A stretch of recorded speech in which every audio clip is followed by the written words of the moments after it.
And good evening, everyone. And welcome once again to the Bhagavad-gita virtual Satsang. I'm your host, Hari-kirtana. It is a great pleasure and honor to be able to spend this time with you. Thank you very much for choosing to spend your time with me. We are continuing in now the 8th episode of our ongoing webinar series in Bhagavad-gita. Last week, chapter 2, verses 16 through 30, we covered discernment, the science of Sankhya philosophy, and specifically the discernment between spirit and matter, the principal article of buddhi, or intelligence that discriminates between one important thing and another important thing. We spoke about invincibility, the indestructible Atman, and empowerment, what it means to us to at least understand the eternal nature of our true selves, and what it means to us to accept this idea, what to speak of what it could mean to us if we actually experience ourselves being that way. Tonight, we move forward with ethics and warfare. He-Man versus Sparkle Pony. Chest Pounder versus Rainbow Unicorn. And what are our expectations from spiritual literature? What is our conception of spiritual, and what do we expect from the ancient wisdom texts of yoga, and does what they actually offer us square up with our expectations and our desires? We will ask the other very important question: do slain warriors go to heaven? There is a reasonable critique of the Bhagavad-gita insofar as the idea of endorsement of religious warfare is concerned. And this, of course, makes the hair on the back of our necks just stand up, because we certainly don't expect or desire that from a yoga wisdom text. So we'll look at this. We'll talk a little bit about duty and honor and how these things are all related. And we will do this in the course of covering Bhagavad-gita verses 231, chapter 2, text 31 through 38.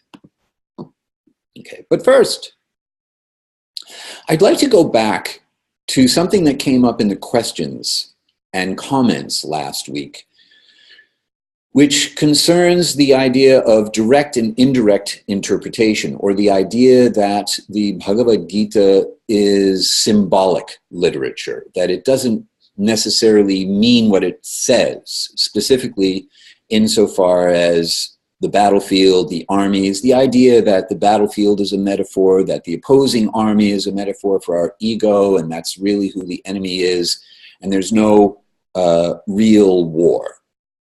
And it struck me during the week that that's a very privileged assumption, the idea that it's all metaphor and there's no real war. Tell that to the people in Syria. Tell that to someone who lived in Europe in the 1940s. Tell that to someone who is currently stationed as a member of our armed forces in harm's way. These kinds of circumstances are very, very real, and some people actually have to deal with them. So the Bhagavad-gita is spoken in the most extreme of circumstances. And it's my conviction that something is lost if we ignore the self-evident meaning of the text. So self-evident means that it's obvious, that you can't really deny something, as in we hold these truths to be self-evident. that all men are created equal. So in our Declaration of Independence, this is a philosophical proposition. It provides us with a baseline of something that is just so obviously true that only a fool or someone who is being willfully ignorant would deny it. So the self-evident meaning of the text is that there's a real war that's about to begin. Now, this does not negate the allegorical meaning. The allegorical meaning, in this case, being that the opposing armies are symbols of something else. So, in my reading of the Bhagavad-gita, I understand these two things to be of equal importance. And without one, you lose half of the meaning. I'm going to provide you with an example. So here we have a text, a verse, where the meaning is self-evident. And there really isn't much to go on here from the standpoint of symbolism or metaphor. So in this verse, the very first instruction Krishna gives Arjuna in the Bhagavad-gita is, there has never been a time when I did not exist. That's a very simple statement. The word aham, I, the Sanskrit word is used indicating me, the first person in the first person. So Krishna is saying, there's never been a time when I didn't exist. Then, there's never been a time when you did not exist, speaking to Arjuna. Nor one when all these kings did not exist, nor in the future shall there be any possibility that any of us shall ever cease to exist.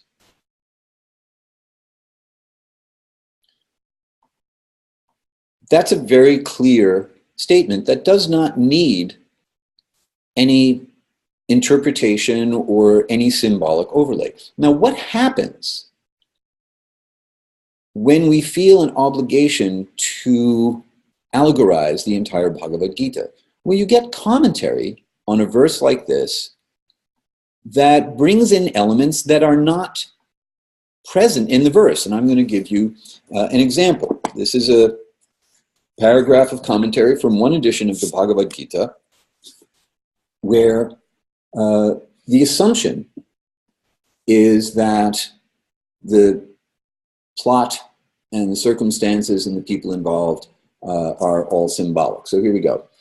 Sri Krishna tells Arjuna that both he and Arjuna have lived before and that there was never a time that they were not. Okay, pretty good so far. Life is an eternal wave in the infinite realm of eternity. It is a timeless reality. So here, what this says is life is a timeless reality.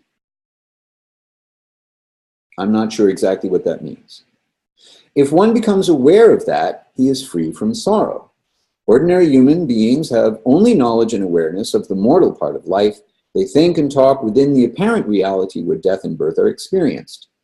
When a student becomes conscious of the non-temporal, unchangeable, and timeless reality, he is no longer fearful of death and birth, which are only experienced in the world of names and forms.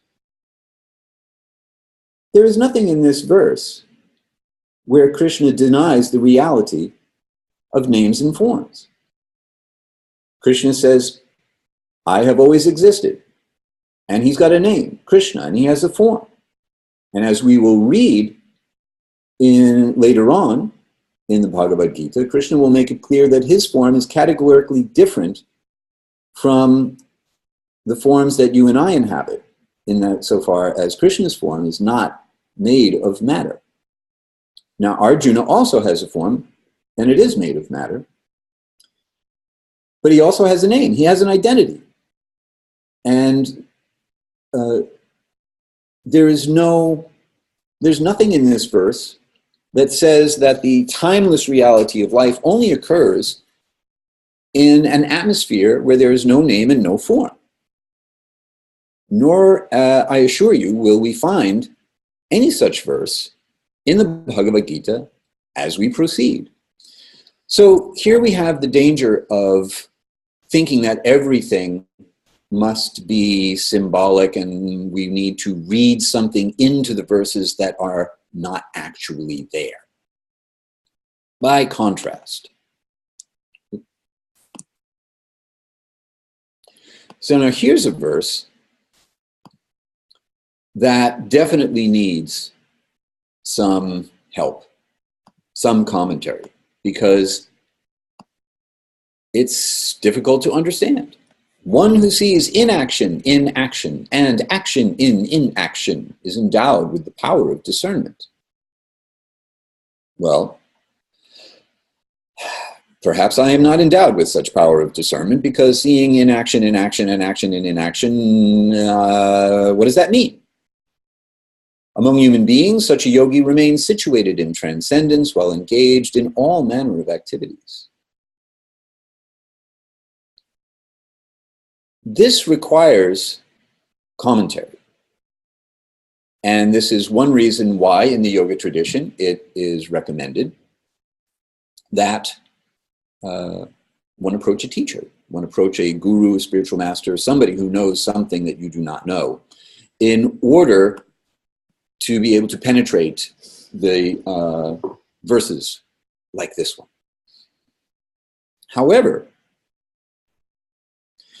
this does not necessarily lend itself to metaphor either. What is inaction symbolic of? What is action symbolic of? Is the yogi who is situated in transcendence symbolic of something other than the yogi who is situated in transcendence? I think not. So that's my take on this, is that these things are equally important, that the symbolic meaning is there for us to help us to apply these teachings to our lives, and the literal meaning is also there for that same exact purpose. And we need both of them. Does anyone have any questions about this idea of direct and indirect interpretation, or self-evident meaning, and the need to provide some commentary on a verse where the meaning is not quite so self-evident? Go ahead and pop something in the Q&A box if you have any questions about this particular issue. While I am waiting for your question, I'm going to find out what I had planned in the next slide. So, Arjuna's problem. Okay, there we go. How do we know when it should be taken literally or not? Very good question. It should always be taken literally. And it should always be looked at for any possible symbolic significance. So it's not like some you take literally and some you don't, and some you think of as being symbolic and others you don't. All of them are meant to be understood to mean exactly what they say. And many of them may have some metaphorical content that helps us to deepen our understanding of how that verse applies to our lives. And in order to make sure you fully access each verse on both levels, a teacher is required. Someone who has not only knowledge, but realization of the text. And this is why the texts themselves encourage us to seek out such a teacher. At the end of the Shvetasvatara Upanishad, for example, the final verse, the conclusive verse is, for one who has implicit faith in both the Supreme Person and one's Guru in precisely the same way, for that person, the meaning of this Upanishad is illuminated from within one's heart. So in the yoga tradition, it's understood that a teacher is necessary and that one should seek out someone who has the qualifications to teach. And as we go a little deeper into this second chapter of the Bhagavad-gita, Arjuna will ask Krishna a question about this very issue. How are we to recognize such a person in order to know who has realization of these teachings? So thank you very much for your question. Right now, Arjuna has a problem, which is he's got to figure out how to act in such a way as to not generate a negative reaction. And this is why Krishna will be teaching him a little as we move further in this section of the Bhagavad-gita, the first third, which is generally known as the section on karma yoga, how to act in such a way as to not generate any reaction at all. Right now, Arjuna, because he is absorbed in material consciousness rather than spiritual consciousness, he's trying to avoid a negative reaction. Krishna is going to change the whole level of the conversation by taking him into the realm of acting in such a way as to produce no reaction at all.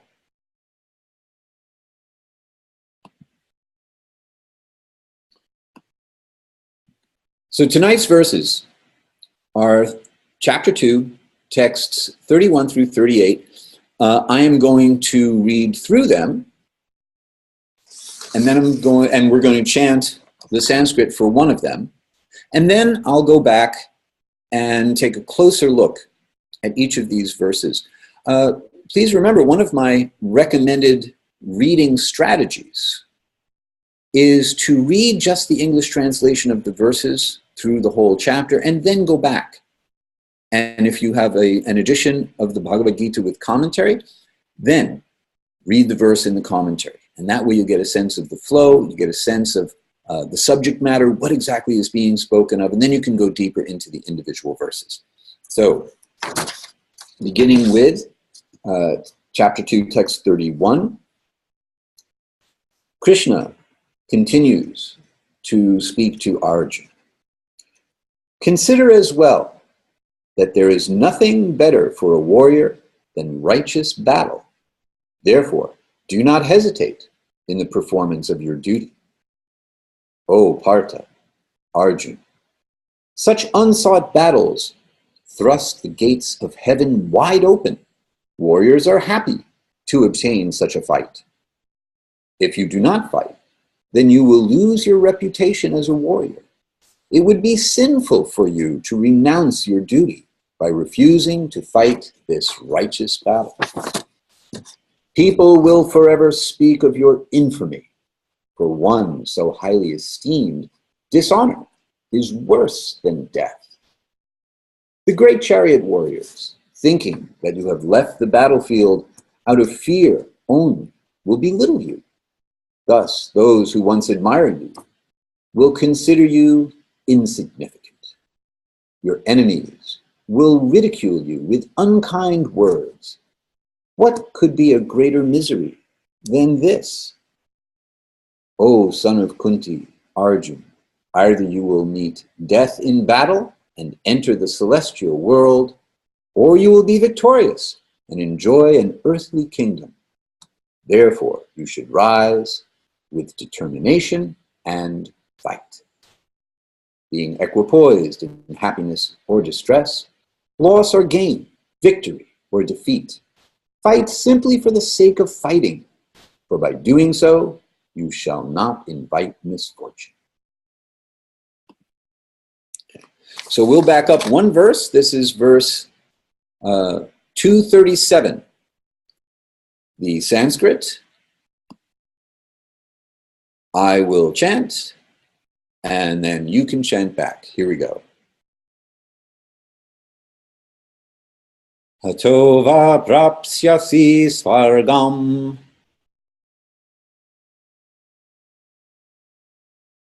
chitva va bhuksyase mahim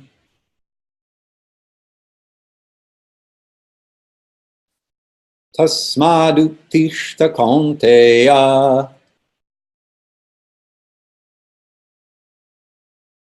yuddhaya krita nishchayaha.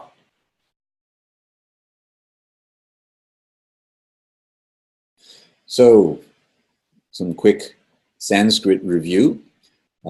Remember that the bar across the vowel means it's held longer and is more open. The dot over an M means you close both your lips and the back of your mouth. The accent mark over an S is an SH sound, but all the way in the back of your mouth. And the dot under the H at the end of nishchaya indicates that you echo the vowel that came before the H back, and that only applies when the dot under the H is at the end of a word at the end of a line. So nishchayaha.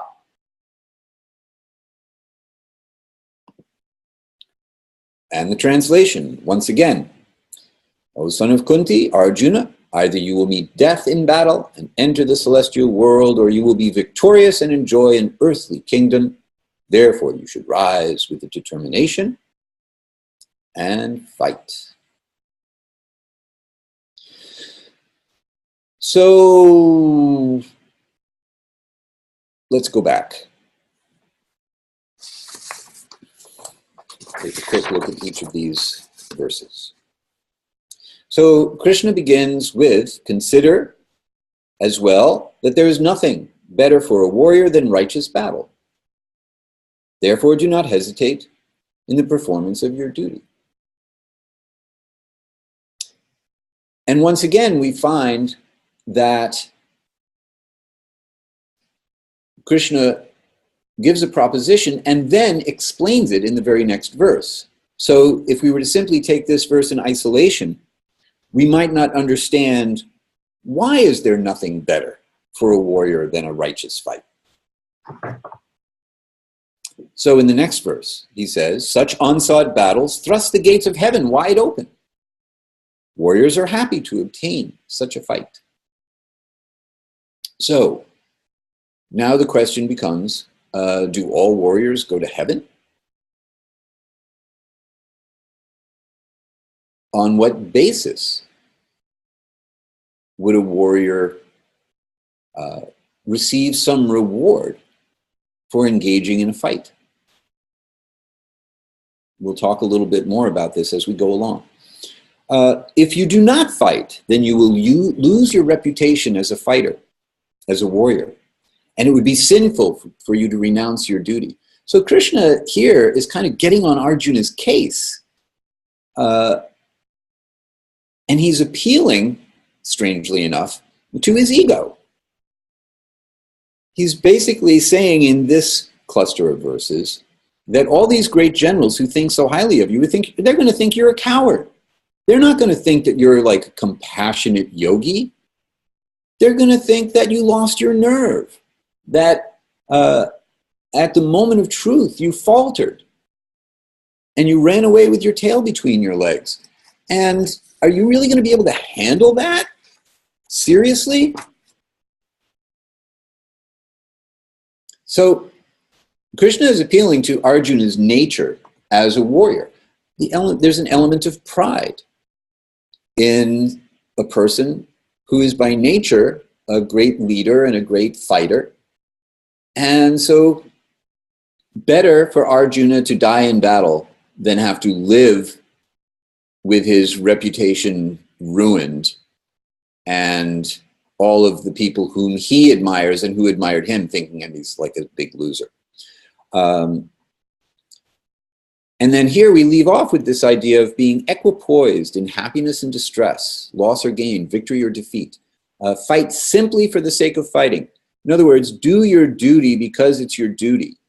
Do the right thing because it's the right thing to do, not because of the result that you hope to get or the result you hope to avoid.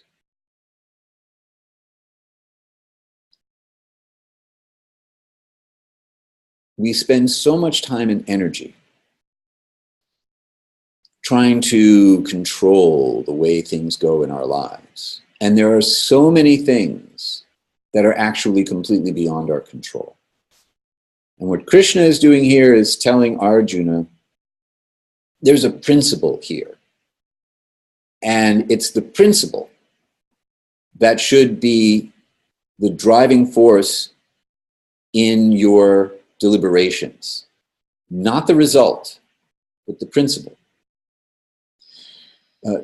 Yoga philosophy is deontological, which is to say that an external frame of reference in the form of ethics that provide a framework for moral decision making is considered to be the important or primary directive of our actions. It is not that we just make stuff up ourselves, or that we consider that the end justifies the means, or that the result determines, the desired result determines what we do, which in terms of philosophy would be consequentialism. Yoga is not a consequential philosophy, it's a deontological philosophy. It refers to an external frame of reference for guidance as to how to act.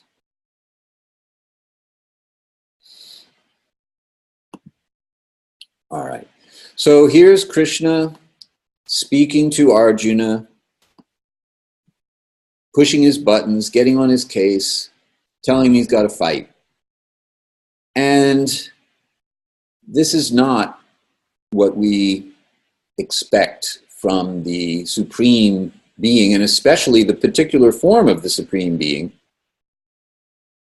who facilitates a relationship of love, whose primary or most conspicuous quality is beauty. We don't expect this person to be saying, you should be fighting.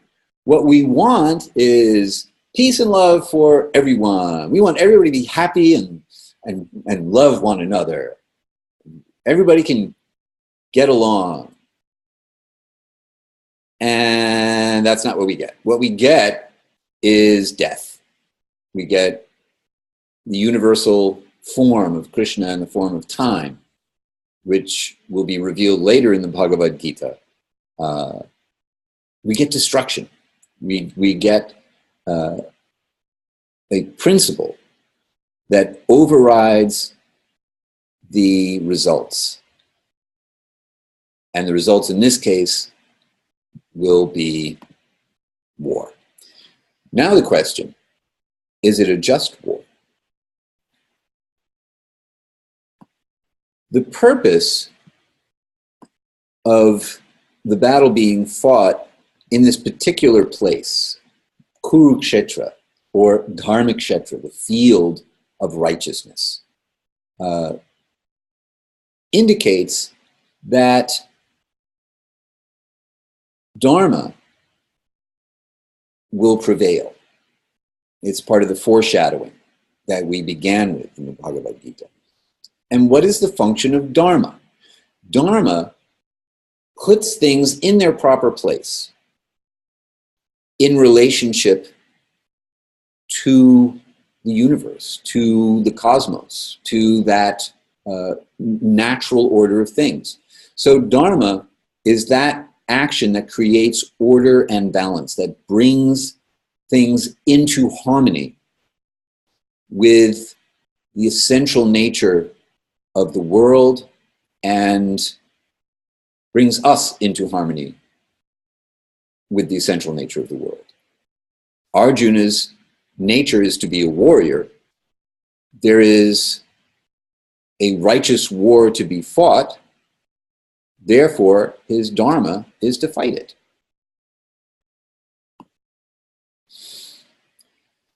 So, in contemporary society, there is an element of our society that is familiar with this idea of duty and sacrifice. And those are modern day Kshatriyas that take up positions in society meant to protect us. Now, in an ideal situation, those protectors would be police officers, firefighters, and soldiers. And we expect a code of honor from them. We expect them to obey ethical guidelines that come from outside of themselves. They're not just their personal arbitrary decisions. They're not even arbitrary decisions within any particular unit of the military or law enforcement. They are overriding principles externally imposed on someone who takes up such an occupation. And so you have your duty that you have to do. And sometimes there's nothing in it for you. A soldier may be called upon to do their duty, knowing that by doing it, that soldier will lose his or her life, the ultimate sacrifice. And we hear about such exceptional people who are able to make that sacrifice for something greater than themselves. And we honor such people. People outside of that culture may have to work a little harder to appreciate this idea of doing one's duty or making that kind of sacrifice. Unless, of course, you're a parent, in which case you have a duty to your children to take care of them and educate them, clothe them, feed them, and sacrifices have to be made.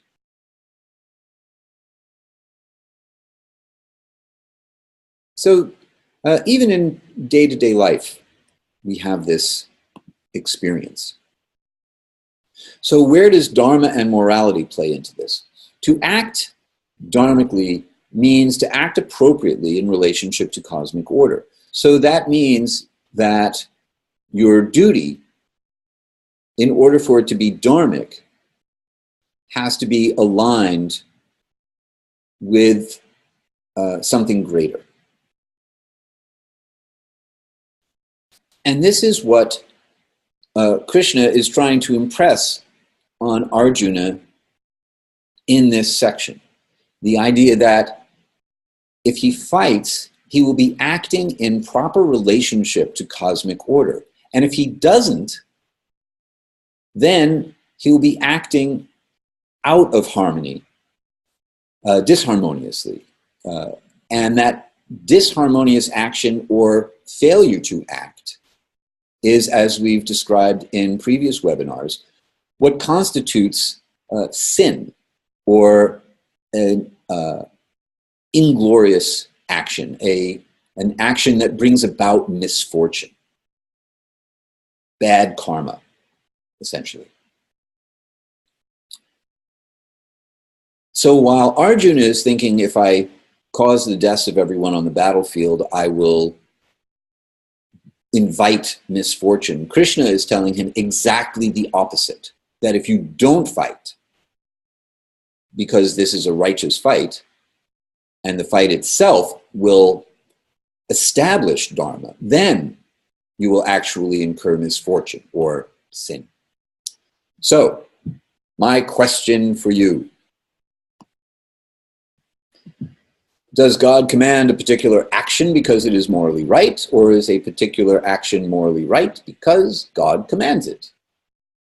Please tell me what you think. Offer some comments on this. How would you answer this question?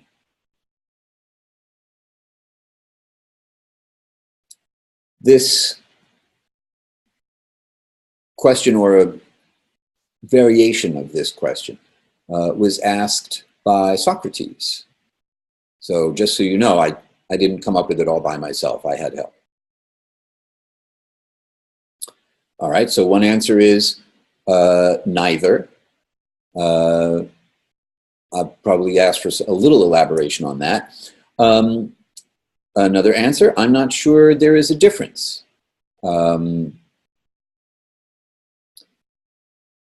we have one opinion that it is the latter of the two.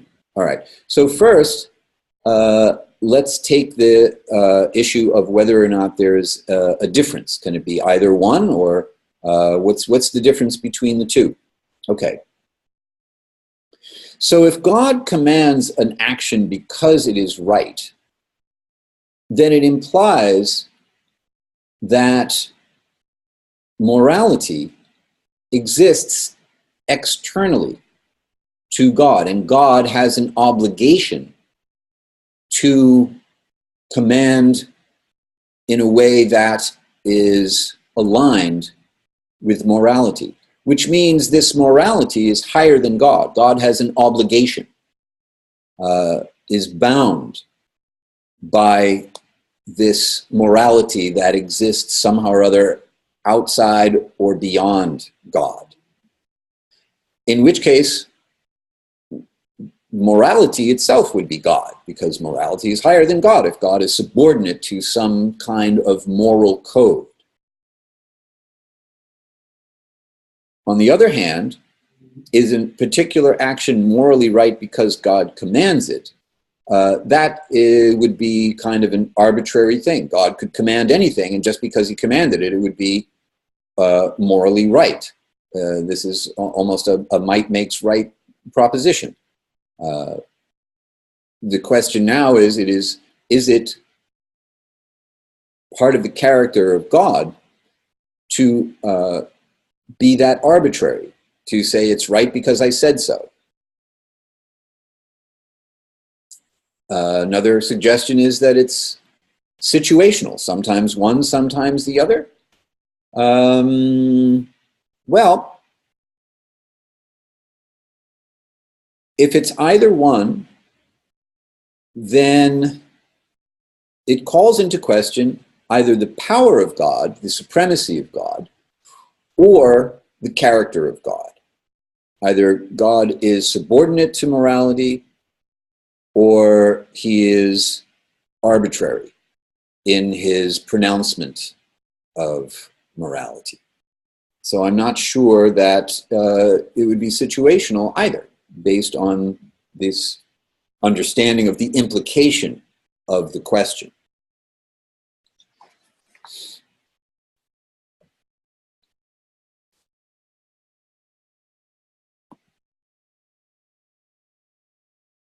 Which then also brings up the question is God good? So while you are answering this question, I will give you a little more thought on the previous question. I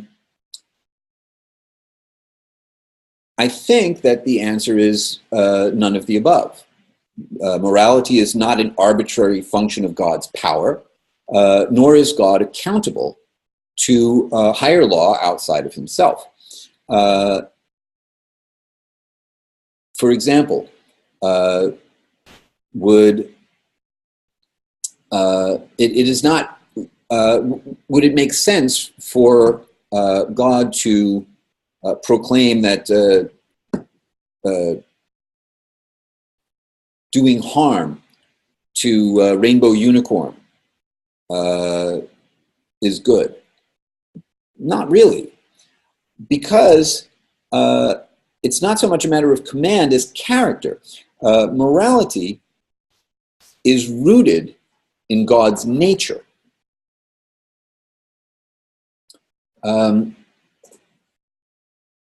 other words, a gentleman by the name of Scott Ray, a Christian theologian, came up with this idea that morality is not grounded ultimately in God's commands, but in God's character, which then expresses itself in commands in a biblical sense, and in the Bhagavad-gita expresses itself in advice. Remember, Krishna is not giving commandments in the Bhagavad-gita.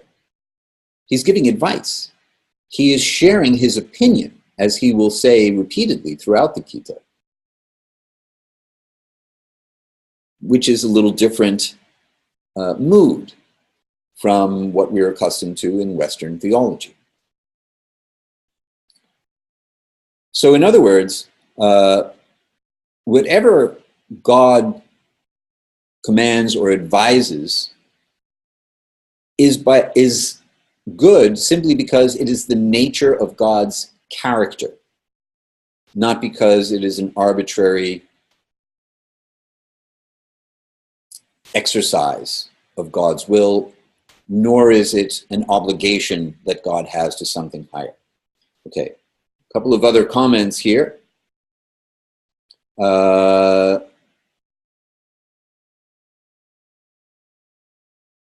Jessica, I'm not sure about the context to put this in. You think for the previous question, neither. Oh, but definitely not the first choice. And there's the story of Yudhisthira and Ashvatthama, the elephant, kind of related to your point, since Yudhisthira was overly attached to Dharma or truth. Okay. So my friend Neil is referring to a story of what happens on the battlefield itself.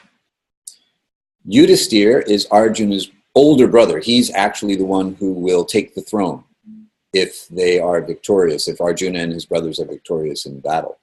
Yudhisthira is known as Dharma personified. He cannot tell a lie. And on the battlefield, Krishna actually encourages him to say something that is not exactly true.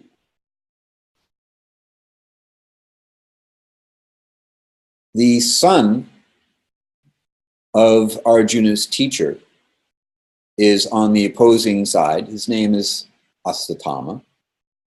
There's also an elephant on the battlefield.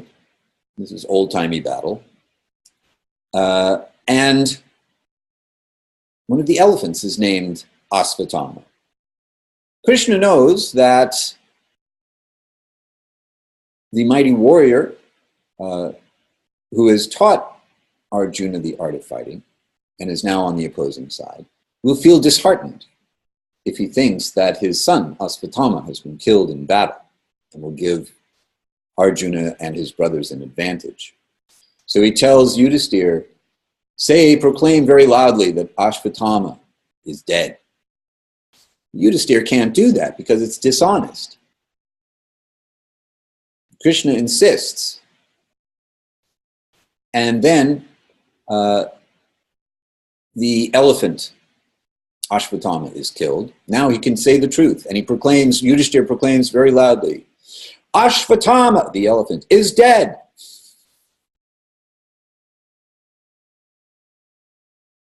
This still actually counted against Yudhisthira because the spirit of his act was in fact dishonest. And his chariot, which floated above the ground up until that point, came down to the earth from that point on. So, is God good? Sure, but what our idea of good is might need to be expanded. Yes, precisely. And that is what Krishna is trying to do for Arjuna, and by extension trying to do for us. Because Arjuna thinks fighting is bad, and Krishna thinks fighting is good. And we normally think fighting is bad, but Krishna thinks fighting is good. So now, if we are to accept the idea that Krishna's advice is by its very nature good, because Krishna by his very nature is good, then we must expand our horizons and consider how is it possible that such advice would be good. Here's one way to do it. Anselm's proof of the existence of God. God is that being who is greater than any other conception of greatness one can think of. So We can think of a God who is bad. And now we can ask ourselves, can we think of any conception of a being greater than a bad God? Well, yeah, a good God. A God who is all good, all the time.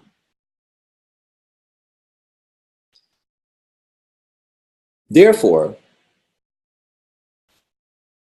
if we accept this proof, if we accept this idea that God is that being who is greater than any other being that we can imagine, then God, by definition, would have to be good, because we can easily conceive of a God that is better than a bad God. Like the truth, the Supreme Being is not obliged to conform to our desires.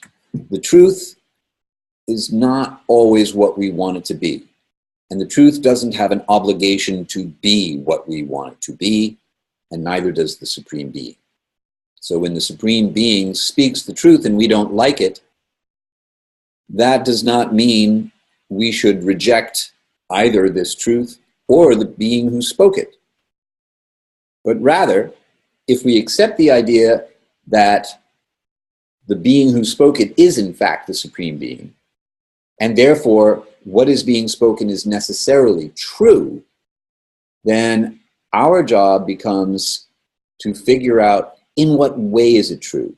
How can I understand this to be true? Or Jessica, as you said, how do I expand my conception or perception, to be more accurate, of the truth?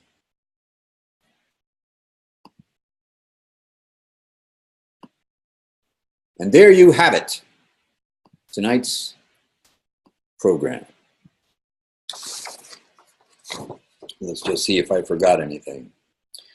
Nope. So, we have some time left for your additional comments and questions. He-Man versus Sparkle Pony. We want everyone to love one another, and it just doesn't happen.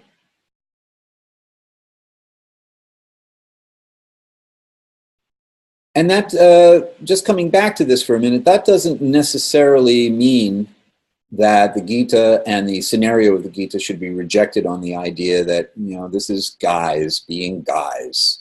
You know, anyone, a parent who has sons, brothers, has probably witnessed this phenomenon that they just have to beat each other up for no good reason, because that's what boys do with one another. Or they slam into walls, bang things around. It's horrible, but it's true. But the Bhagavad-gita should not be rejected on this idea that this is just a lot of chest-pounding patriarchal nonsense. Men exist in the world and wars happen in the world, and how we all deal with this reality.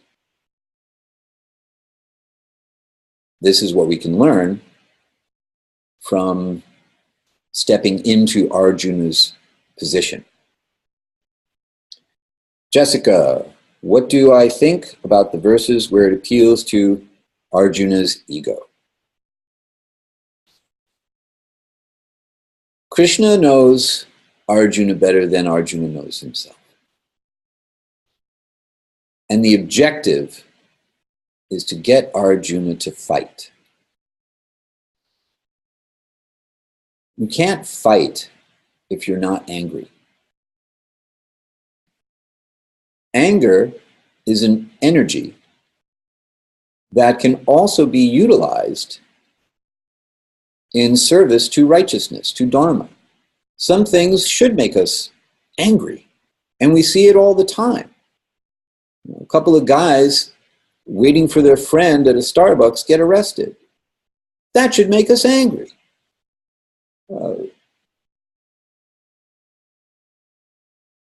Pick anything that is going on in the executive branch of our government. My opinion, That should make us angry, and we should want to do something about it. So Krishna is poking Arjuna. He's pushing his buttons because the objective here is to get him to fight and save him from an ignominious future.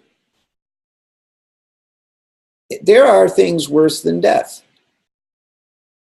Living with something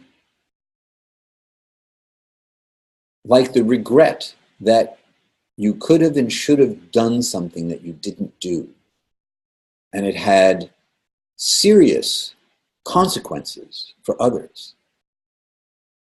That's a horrible thing to have to live with. So that's what's going on here. It's not just a matter of Krishna appealing to Arjuna's ego, busting his chops. Krishna is trying to motivate Arjuna. And this is just one of many ways that he will attempt to do so.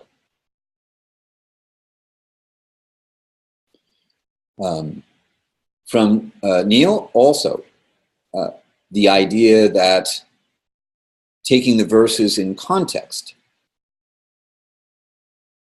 Not only, you've got a very good point here about the context of the whole Gita and how Krishna's advice is going to evolve throughout the course of the Gita. So that's also a very important point, is that this section has a context within the entire Gita.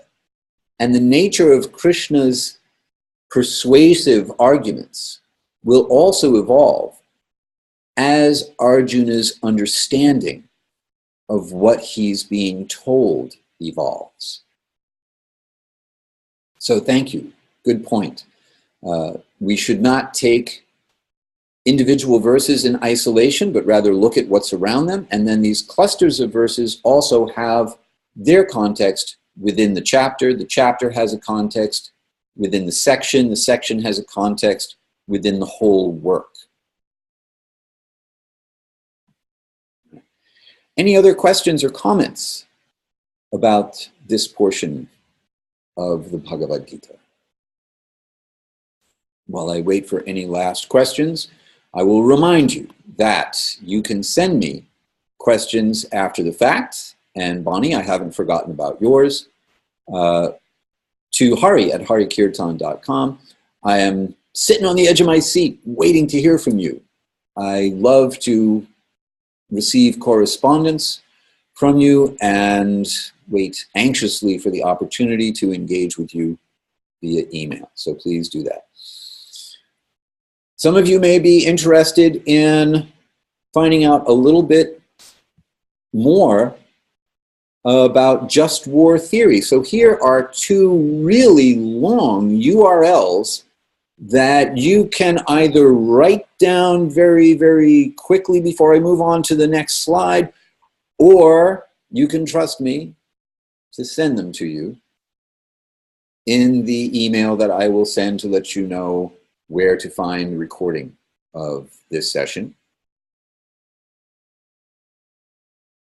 So these are an introduction to just war theory and a little bit of deeper thinking about the implications of just war theory. There's an actual thing, in case for any of you who did not know, there's an actual thing called just war theory. Next week, an introduction to karma yoga. We will speak about knowledge and action, how these two are related to one another, how they go together, how one informs the other. Keeping our eyes on the prize, staying focused, maintaining a very specific kind of vision for our lives. Single-pointed attention to the most important thing, the one thing that is more important than all other things. We'll also talk a little bit about the Vedas. What are the Vedas? And why should we care? And what's the difference between the Vedas and the Bhagavad-gita? And what the Vedas teach and what the Bhagavad-gita teaches. Is there a difference? Stay tuned. This will be covering verses 39 through 46 as we continue to move through the second chapter of the Bhagavad-gita. So, thank you all very, very much for joining me this evening. As always, I am honored by your presence. I look forward to receiving your emails if you have any further questions or comments. And I look forward to seeing you again next Thursday night. And I hope you enjoy this, have enjoyed this session, and will enjoy this recording if you are listening to it after the fact. I hope you all have a very, very nice evening. Take care.